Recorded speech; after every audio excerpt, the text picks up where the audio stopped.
E aí pessoal, tudo bem com vocês? Aqui quem fala é o professor Adriano Leres, estamos aqui para mais uma aula de História. Na aula de hoje, aula de 9º ano, vamos falar sobre a questão social e operária no Brasil. Pega a sua apostila que a aula já vai começar, beleza? Se você ainda não pegou sua apostila, dá um pause no vídeo e vai pegar a sua apostila, beleza? Enquanto isso, deixa eu fazer uma breve introduçãozinha básica aqui. Nossas aulas estão sendo pelo YouTube, é uma forma que possa facilitar para vocês. Você pode assistir essa aula no momento que você achar melhor, não necessariamente no horário da aula, mas você pode assistir de manhã, de tarde, de noite.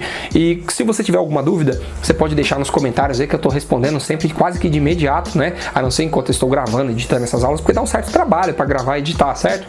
Então nem sempre eu consigo responder de imediato, mas eu faço o máximo possível para conseguir.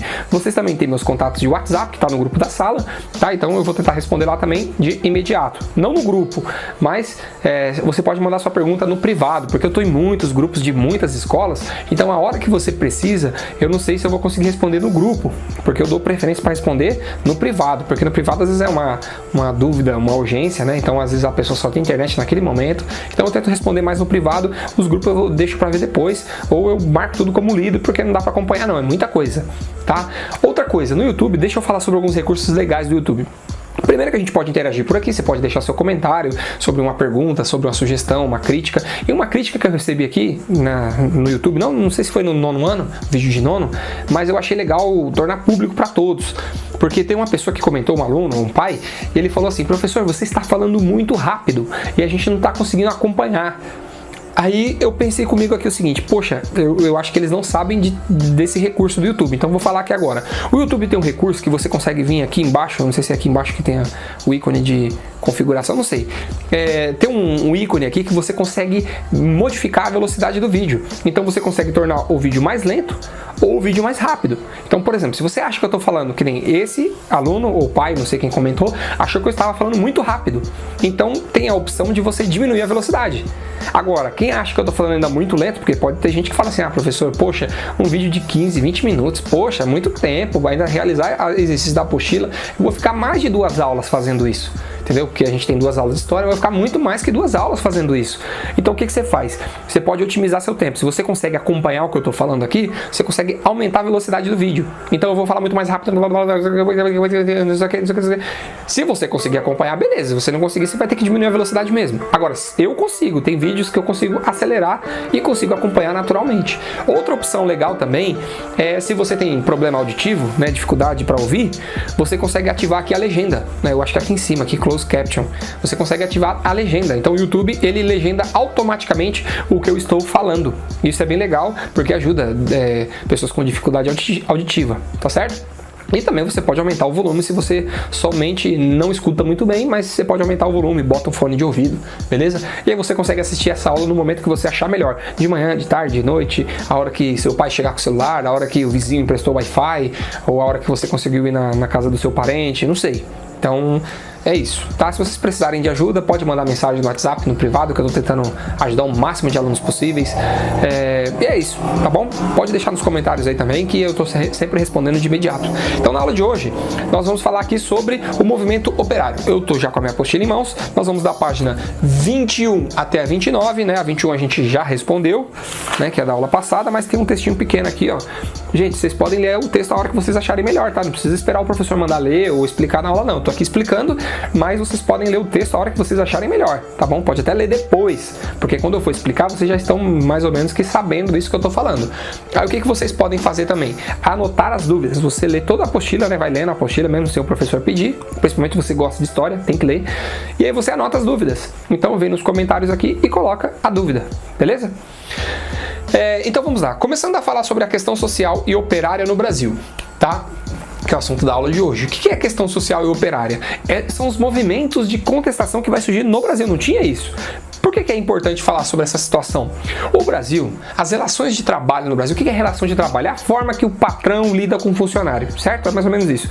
Quais são os hábitos, é a forma de falar, qual é a forma que o patrão, o encarregado, o gerente lida com o funcionário. Como é que ele fala, olá, tudo bem? Eu sou o Adriano, eu sou seu encarregado, sou seu gerente, você poderia, por gentileza, fazer esse serviço? É assim, é uma forma educada, ou é uma forma, vai, pega e faz tal coisa ali, entendeu? Essa relação de trabalho, esses hábitos, as palavras utilizadas, o trato, como é que lida com a mulher, tipo, vai, ei mulher, vai lá e limpa ali o chão ali que tá sujo, sabe? Essas práticas no Brasil, infelizmente, ainda carrega alguns resquícios da história e a gente não consegue entender, porque aqui a gente está falando de mais ou menos 1910, o início da industrialização do Brasil é 1910, né, que é quando surge até o Corinthians, né, o time do Corinthians, em seguida o Palmeiras principalmente foi fundado por italianos, imigrantes italianos que vieram da Itália para o Brasil, tá? Mas esse início da industrialização, ele tem uma relação muito forte com o que tinha com o que tinha finalizado para fins de lei alguns anos antes, ou seja, 1888, né, 1888, tinha acabado no Brasil a escravidão. A escravidão acabou no Brasil nesse ano de 1888. Então pensa, a gente está falando aqui de 1910, uns 20, 30 anos mais ou menos a gente está falando de diferença. Gente, 30 anos de diferença por uma escravidão que está no Brasil há, quase que 388 anos. A escravidão no Brasil, que é desde a chegada dos portugueses, que começaram a meio que oprimir os índios, e depois trouxeram pessoas da África para trabalhar aqui de forma escravizada. Pensa, essa mentalidade escravocrata, ela tá com a nossa elite. O que é elite, gente? Elite são os ricos do Brasil, a classe dominante do Brasil, certo? Coloquei aqui, ó, classe dominante, os ricos, a burguesia. Essa galera que vive no Brasil, que é rica, poderosa, não tô falando da pessoa que tem um carro bom, não tô falando da pessoa que é seu vizinho, que tem uma casa legal, ou até você mesmo, que tem um computador, isso você não é a classe dominante. A classe dominante são os poderosos, donos de mega empresas, banqueiros, grandes fazendeiros que mandam na política do Brasil, que conseguem obrigar o político a fazer uma lei para satisfazer seus interesses. Isso é classe dominante. Essa galera no Brasil, eles têm fortes traços da escravidão. Ou seja, eles são remanescentes desses escravocratas. Eles estão no poder até hoje, os descendentes deles estão no poder até hoje. Então é difícil mostrar para essa gente que pobre tem direito. É muito complicado mostrar pra essa gente que, o pobre tem direito à moradia.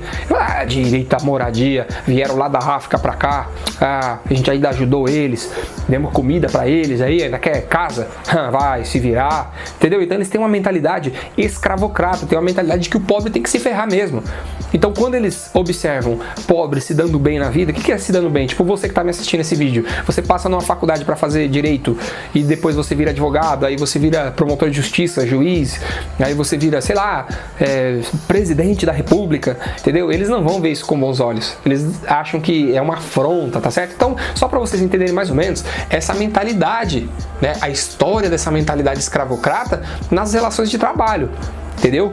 Muitas pessoas que viviam aqui no Brasil já lutavam contra isso, que são os movimentos negros organizados. E com a vinda dos imigrantes, isso só vai aumentar. Por quê? Quem que veio para cá? Quem são esses imigrantes? Pessoas que viviam em dificuldade na Europa, principalmente no sul da Itália, né, Espanha, Portugal, vieram para o Brasil em busca de melhores condições de trabalho. Chegando no Brasil, eles vão pegar o início da industrialização. Não tinha chegado no Brasil ainda aquelas ideias que na Europa já tinha há muito tempo. As ideias de leis trabalhistas, a ideia de, sei lá, férias, de uma hora mínima para trabalho, entendeu? Os sindicatos na Europa já estavam muito atuantes, então eles tiveram que iniciar isso aqui. Então pensa, eles começaram a trabalhar aqui e mas cadê meus direitos de trabalho? Não, direito? Você não tem direito, você só tem que trabalhar e receber o salário. Mas eu não tô com esse salário, eu não consigo sobreviver. Eu falei, então põe seu filho para trabalhar, mas o meu filho só tem 5 anos. Dane-se, põe ele para trabalhar. Mas isso é trabalho infantil, isso não é legal. E se a criança se acidentar? Não tenho culpa, fazer o quê? Tenho culpa. Acidentou, Aí você paga para pôr ele no hospital. Mas eu vou pagar como? Você não tem nem o que comer. O problema é seu, não foi eu que escolhi vir pro Brasil, você que escolheu. Vocês estão entendendo, gente? Era uma coisa muito grave, era uma coisa muito triste. Então, esses imigrantes, junto com alguns brasileiros que aqui já haviam, professor, mas e os negros? Eles vão lutar junto com os negros? Então, gente, aqui tem uma questão muito grave, que é a questão do racismo estrutural, né? Os negros são colocados para escanteio. Nessa forma de vida aqui, boa parte da população negra vai ser marginalizada, ela vai ser jogada para as periferias, para os morros, e vão substituir o trabalho dos negros pelos imigrantes. Então isso ajuda até a mostrar o abismo social entre negros e brancos no Brasil, tá certo? Mas isso não quer dizer que esses negros e brancos não terão relação, porque eles não vão morar, os imigrantes que vão chegar aqui no Brasil, principalmente em áreas mais urbanizadas, grandes cidades, eles não vão morar em condomínio de luxo. Vamos supor que fosse hoje. Um imigrante vindo da Itália para trabalhar aqui no Brasil, não tinha onde cair morto. Você acha que ele ia morar, no Alphaville hoje em dia, no Morumbi? Não, eles iam morar em lugares pobres. E por isso que aqui no Brasil tem um advento muito interessante. Vamos pegar o caso do Bexiga, que são bairros em São Paulo, né? A própria Moca, que alguns italianos, né? O próprio Brás, por exemplo, alguns italianos vão se relacionar com pessoas que já viviam aqui no Brasil.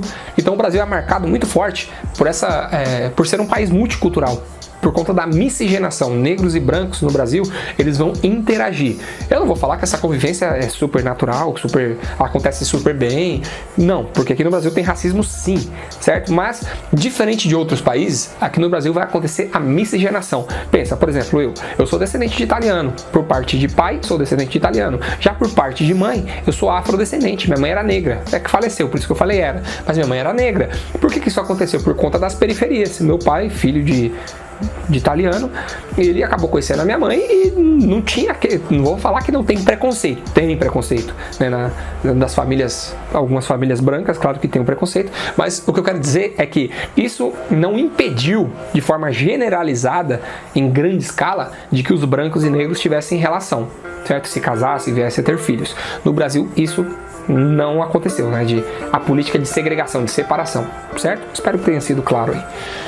Então esses imigrantes no Brasil, eles que vão começar a contestar essas condições de trabalho que eram péssimas, certo? Tipo, quais condições, por exemplo, a gente pode falar?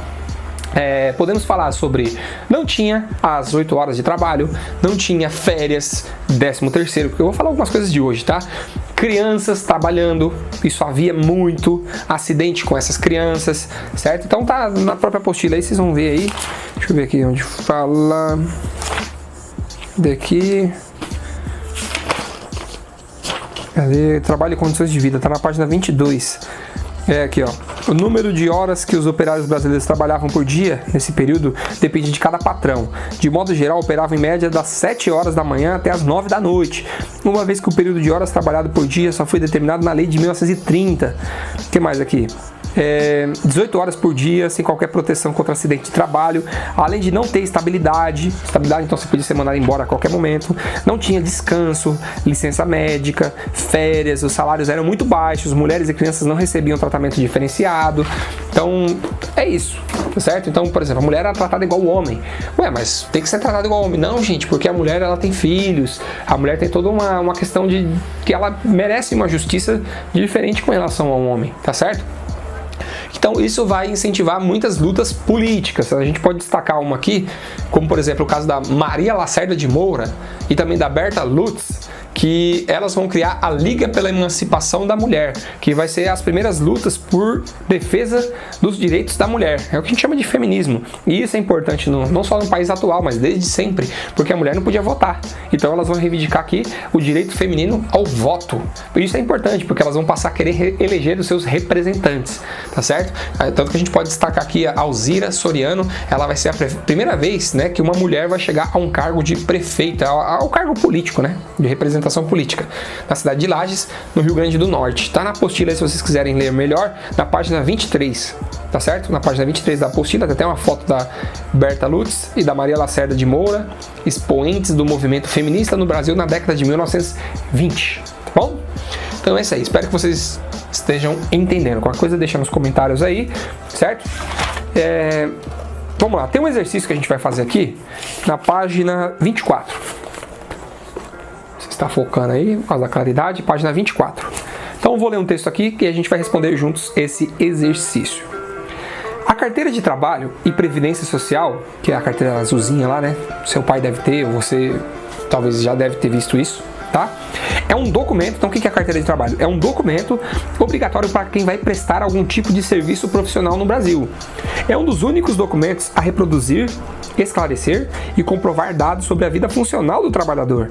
Esse documento garante o acesso a alguns dos principais direitos trabalhistas, como, então, a carteira de trabalho garante o seguro-desemprego, que é aquele que você recebe quando você é mandado embora, para te dar uma certa estabilidade, até você conseguir um novo emprego, para não passar necessidade.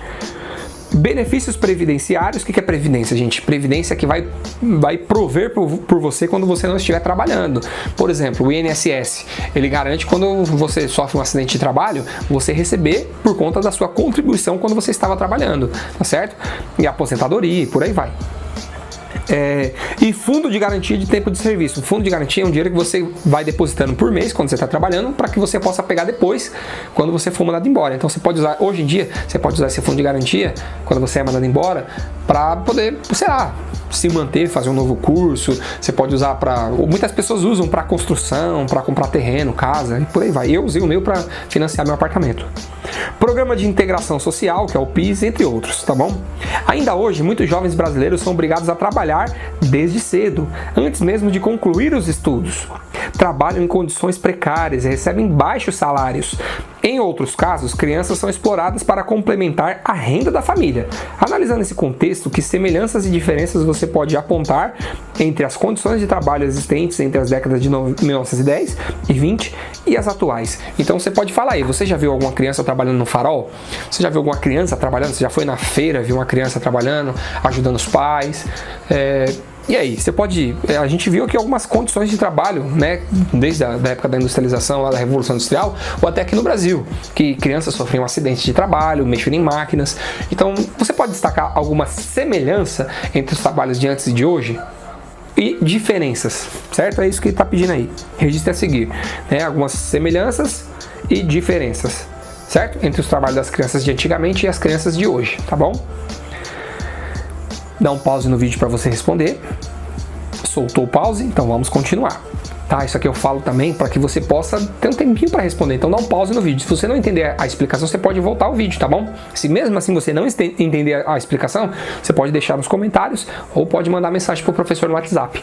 Beleza? Então é isso aí. Agora vamos para a página 25. Página 25, tá bom? Agora vamos responder exercício, tá? Tem um textinho lá em cima.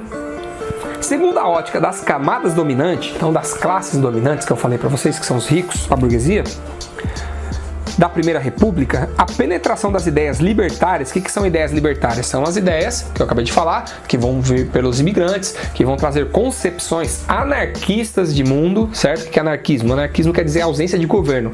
Para os anarquistas, eu vou resumir, tá, gente? Para os anarquistas, eles acreditam que não deve ter Estado, não deve ter governo, tipo eleição, vamos eleger o presidente e tal. Eles acreditam que os sindicatos devem criar as formas de organização da população. Os sindicatos são os movimentos de defesa dos trabalhadores. Então os sindicatos devem se auto-organizar, organizar preços, organizar leis, regras, etc., que são os trabalhadores, certo? Então não deve ter poder político no sentido de governo, beleza?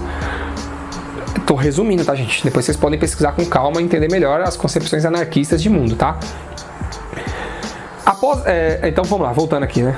Libertárias no país deveu-se única e exclusivamente à presença de elementos subversivos, agitadores, profissionais expulsos de seus países natais, entre as levas de imigrantes que adentravam no país a partir de meados do século XIX. Silvia Magnani, né, que é a autora do texto aí. Então eles vão chamar, né, a classe dominante vai tratar essas pessoas que reivindicavam melhores condições de trabalho como subversivos, os subversivos, os rebeldes, aqueles que foram expulsos das suas terras, dos seus países de origem. Então pensa, as pessoas, por exemplo, essas mulheres aqui que vão reivindicar melhoria, votação, você acha que elas vão ser tratadas como pessoas gente boa? Você acha que o sindicalista, aquele que está lutando por melhor condição de trabalho, a classe dominante vai tratar ele como uma pessoa gente boa, do bem? Não, gente, eles vão tratar eles como ladrão, vagabundo, safado. E a classe dominante tem os meios de comunicação da classe dominante. Então, nos jornais da classe dominante, que são os jornais que passam na grande mídia, na grande televisão, vai mostrar essas pessoas como se fossem ladrões, pilantras, bandidos. Por quê? Para poder que a população, a galera que está assistindo a televisão, ou está vendo esses recursos de comunicação, pense que eles são realmente do mal, certo? Então, tipo assim, você está assistindo, se você não tem pensamento crítico, o que é crítico? É quando você vê uma coisa e fala, não, peraí, será que é isso mesmo? Será que é assim? Ou não? Não, será que está tentando mudar minha opinião, fazer minha opinião de acordo com o que ele quer?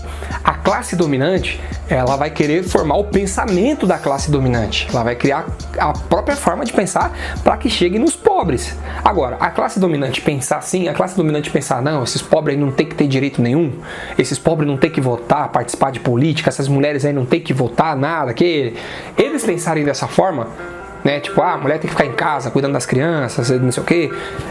Assim, não vou falar que é normal, mas é esperado, porque eles estão defendendo os interesses da classe dominante. Agora, o problema é quando vocês, que não são da classe dominante, começam a pensar da mesma forma que eles. Isso é um perigo, porque aí é o que a gente chama de alienação. Você está pensando de acordo com o que a classe dominante quer que você pense. Então, qual que é a forma ideal? É você desenvolver o senso crítico para pelo menos falar por quê. Será que é isso mesmo? Ou será que eles estão querendo que eu pense da forma que eles querem? Tá certo? Então, essa é a dica que eu estou passando para vocês, porque o que é interessante você fazer? Eu não estou dizendo que o certo é o movimento operário, não estou dizendo que eles são 100% certo, que as pessoas que lutam contra o poder são certas, não estou falando isso. O que eu quero dizer é o seguinte, é importante você ouvir os dois lados. É você ouvir a classe dominante, já que você ouve nos meios de comunicação, você assiste a Globo, a Record, o SBT, você já ouve a classe dominante. Então, ouve outro lado, ouve os movimentos de contestação. É importante você ouvir os dois lados. Hoje é mais fácil, né? Porque hoje a gente consegue ter acesso aos meios de comunicação da classe operária, dos sindicatos, você consegue ver jornais de sindicato, você consegue ter acesso também às páginas de Facebook, a Instagram. Por exemplo, tem uns que eu conheço que é a Mídia Ninja, né? Que contestam o poder. Então, é legal, é importante você ouvir os dois lados, tá certo? Então, vamos lá, voltando aqui na página 25. Após ler o texto, né, que a gente falou sobre como a classe dominante vê os operários, aqueles que contestavam o poder, que é como subversivo, ladrão, bandido, safado, sem vergonha. Após ler o texto, o que as camadas dominantes pensavam sobre as ideias libertárias? É isso que eu já falei para vocês aqui. A classe dominante vê esses movimentos aqui como subversivos, vê eles como pessoas que são expulsas da sua terra, ou pessoas que devem ser tratados como rebelde, aqueles que não prestam, vagabundo, que fica arrumando bagunça, fazendo baderna, que não quer trabalhar. Por exemplo, o aluno que começa a questionar a forma de educação no país, ele começa... Algumas pessoas, principalmente da classe dominante, vai tratar ele como vagabundo. Eu falei, esse aluno não quer estudar, por isso que ele fica fazendo baderna. E na verdade é o contrário, o aluno quer estudar muito, só que ele não tem as condições adequadas para que ele fizesse o seu estudo, beleza? Eu acho que deu para entender, né? Então, responda um aí, dá um pause no vídeo para você poder responder a um. Soltou o pause? Então vamos para 2. Quais eram as condições de vida que justificam essas ideias? Então, isso aqui eu já expliquei. Quais são as condições de vida que justificam essas ideias aqui, essas ideias operárias de luta social? Eu falei, eles não tinham as mínimas condições de trabalho, tinham que trabalhar acho que 18 horas por dia, não tinha direito ao almoço, crianças tinham que trabalhar, não tinha direito a férias, 13º, é isso que vocês vão ter que colocar, beleza? Dá um pause no vídeo para você responder e solta o pause, volta aí pro vídeo. Então vamos aqui, ó, página 25, gente. Esse aqui é legal, se vocês quiserem ler depois com calma. Ele está falando aqui sobre a situação do trabalho atualmente no Brasil. Isso porque você fala, ainda bem que não tem mais criança trabalhando, ainda bem que a gente tem lei no Brasil que obriga a criança a estar na escola, ou a criança a estar estudando. Vai nessa. A lei é uma coisa, a realidade prática é outra. Infelizmente, por questão social, por conta de algumas famílias terem essa necessidade de complementar a renda, ou seja, não tem a renda adequada para a sobrevivência dessa família, infelizmente algumas crianças passam a ter que trabalhar, certo? É só você ir para São Paulo, para o centro de São Paulo, ou não sei se aqui mesmo você já chegou a ver algumas pessoas que passam necessidade, tendo que pedir ajuda, esmola. Em São Paulo você vê muito isso no centro de São Paulo. Então aqui tem um texto falando sobre as modalidades de trabalho infantil, tem até uma imagem aí, ó, de uma criança trabalhando, acho que numa usina de carvão aí, né? Certo? Então é isso, na página 26, certo? Então vamos agora para o final da apostila, da aula de hoje, no caso, né? Vamos falar sobre a imprensa operária, né? O que é a imprensa operária? Imprensa é a forma de comunicação. Como eu disse que a classe dominante já tem sua forma de comunicação, já tem os seus jornais, a classe operária precisa também fazer o seu, né? Os trabalhadores, os movimentos de luta política, de luta pela educação, de luta pela saúde, eles precisam também ter sua forma de comunicação, porque senão não vai ter aquela ideia da contra-argumentação. Isso é importante para a democracia. A democracia se faz de briga, choque de argumentações, tá certo? Então eles vão criar também a sua imprensa operária. Tanto que na página 27 nós temos aí, ó, 2 jornalzinhos aí que estão mostrando, que é a Plebe e a Lanterna. São 2 jornais da época, né? Tá até um link aqui, ó, se vocês... Cadê? Eu acho que não. Há uma fonte com vasto acervo documental produzido por anarquistas disponível no link. Então aqui na minha apostila, só do professor que tem, ela tá indicando que se vocês procurarem na internet, no site anarquista.net, que vai ter lá jornais operários e jornais anarquistas. Então vocês podem ter acesso, tá certo? Você acha na internet, até hoje você acha jornais anarquistas, ou é como eu disse para vocês, não necessariamente você precisa de um jornal, porque agora a gente tem as redes sociais. Você consegue achar páginas anarquistas, páginas socialistas, páginas comunistas. Você consegue achar páginas, como eu disse aí, da mídia ninja, do Quebrando o Tabu. Não que eu concorde com eles, tá, gente? Eu tô dizendo aqui só algumas que existem, certo? Jornalistas livres, que mais? E alguns personagens também que têm seus próprios recursos de mídia. Tem uma que chama Anarcomiguchos, que eu conheço também. Tem uma que chama Meu Professor de História. São algumas páginas de contestação. Então você vai encontrar lá informação diferente da informação que você vê na grande mídia, tá certo? É legal para você fazer a contra-argumentação. Eu falei para vocês, para formar senso crítico, isso é maravilhoso, para não ver a opinião só de um lado, tá bom? Então tá aqui falando sobre o jornal da mídia, os jornais operários, tá certo? E eles denunciavam as péssimas condições de trabalho, eles denunciavam as relações abusivas da classe dominante, o sistema opressor do capitalismo, aquela coisa toda, tá certo? Que mais? Na própria apostila aqui na página 28 também está falando sobre o Dia do Trabalhador, né? O Dia do Trabalho. Qual é o Dia do Trabalho? Dia 1º de maio é comemorado o Dia do Trabalho. Por que essa data foi criada? Por conta de uma manifestação que teve nos Estados Unidos e os operários foram enforcados, tá certo? Então esse dia ficou marcado como o dia da luta operária, o dia da luta por melhores condições de trabalho, o direito à educação, o direito à moradia, então para os filhos dos operários, tá? Claro que hoje mudou muito. Existe uma força muito grande, principalmente da classe dominante, de despolitizar o debate, despolitizar essa data do Dia do Trabalhador. Então você encontra, principalmente vindo dos patrões, é claro. Então o patrão fala, peraí, já tem o Dia do Trabalho. E para que os trabalhadores não vão lá para a passeata dos sindicatos, lutar por melhoria, vou fazer o seguinte, eu vou organizar o Dia do Trabalho. Então muitos patrões começaram a organizar o Dia do Trabalho para virar uma festa, para virar uma confraternização, para virar um evento de sorteio de coisas, aquela coisa, para que o operário fique naquela vibe de festinha, que legal, vamos comemorar, como se tivesse motivos para comemorar. O salário do Brasil é baixíssimo, o salário mínimo do Brasil é baixíssimo, porque assim, o conceito de salário mínimo é o mínimo para sobreviver, certo? É o mínimo para que um trabalhador conseguisse sobreviver. Você acha que no Brasil um trabalhador consegue sobreviver com um salário mínimo? Claro que não. Então, a gente tem que lutar por melhoria. E aí, pensando nisso, alguns membros da classe dominante começaram a despolitizar essa data, para que o trabalhador não pense em lutar por melhoria. No Dia do Trabalho, ele pensa em fazer festa, como se tivesse motivo para comemorar. E nós vimos que não temos motivo para comemorar. Beleza? Então, para finalizar a aula de hoje, na página 29, temos aqui, na página 29, eu falei sobre o Dia do Trabalho, e aí vamos responder o exercício da página 29 aqui, beleza?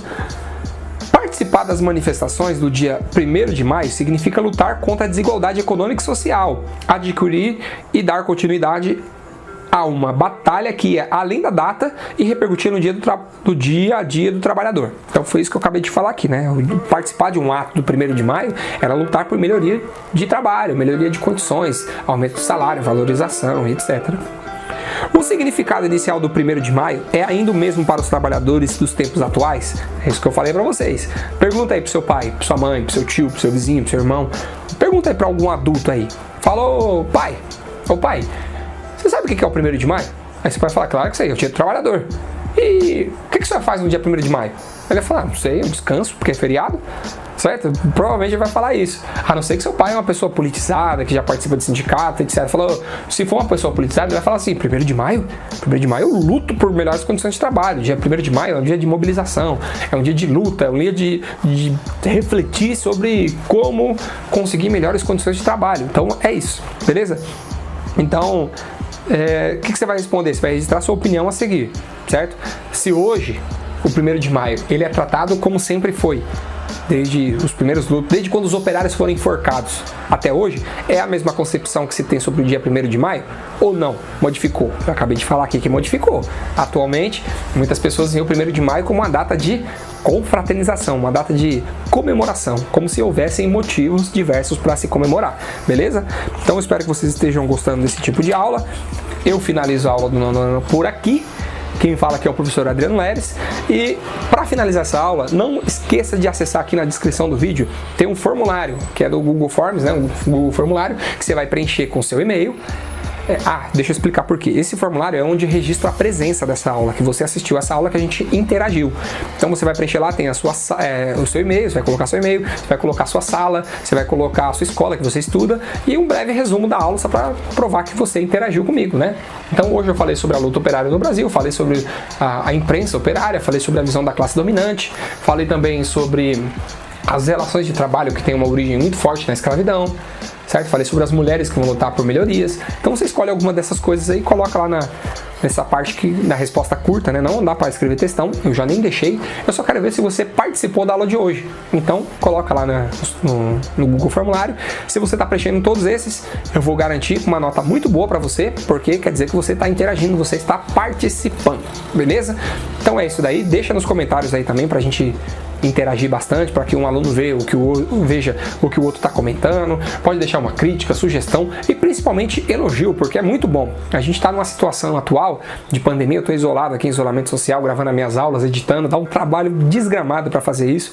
Então é bom a gente receber um elogio, porque deixa a gente mais feliz, certo? Então eu preciso estar feliz comigo mesmo e preciso ter a sensação de que minha aula está dando resultado, entendeu? A gente quer se sentir útil, então eu espero que vocês estejam gostando desse tipo de aula. Quero dizer que fico muito feliz em estar aqui com vocês, agradeço pela atenção de vocês até o final do vídeo e até a próxima, valeu!